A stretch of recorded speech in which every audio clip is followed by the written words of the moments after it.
Solid state lighting is going to be quite important. I think it's going to affect the way that we live over the next couple of decades. If we're able eventually to create a technology so that any surface can illuminate, whether it's the floor, the tables, the roof or the ceilings, then that's incredibly liberating.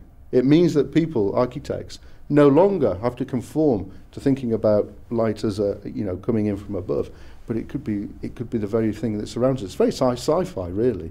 It's very Minority Report. There's a point where it gets quite exciting. Solid state lighting is fairly close to market. I think it's probably within the next 3 to 5 years we will start seeing some very real high volume applications. I think if we were to cherry pick early adopters within solid state lighting, I think there's probably 3 main areas.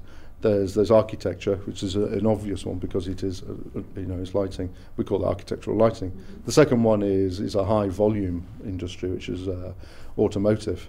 And the third one is advertising. We mustn't forget that one of the biggest drivers and one of the biggest concerns within our society today is, the environmental legacy, the damage we're doing to our planet, or perceived damage we're doing to our planet.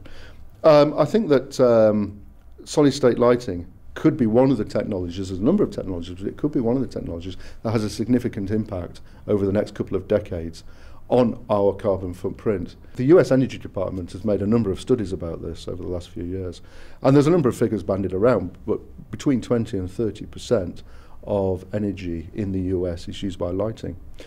In turn, they have made some extrapolated forecasts, and they've suggested that if the US was to move over to solid state lighting over the next couple of decades, then we could expect, notionally, to close down 250 power stations. I think PETEC is hugely important for the UK. We have a number of universities in the UK that are really are world class, and to a certain extent we could claim within the UK to have invented whole rafts of this technology. Currently there aren't companies coming into place to pick up from where the universities are leading off, and we have this huge missing link between academia and large manufacturing, and this is where PETEC fits in perfectly. It's the capability for small companies or even startups to think seriously about putting into place manufacturing systems. In the UK, we don't have a national champion that would normally incubate a number of suppliers and create these supply chains. So if we're going to really take a position in this technology, then we're looking to PETEC to lead the way.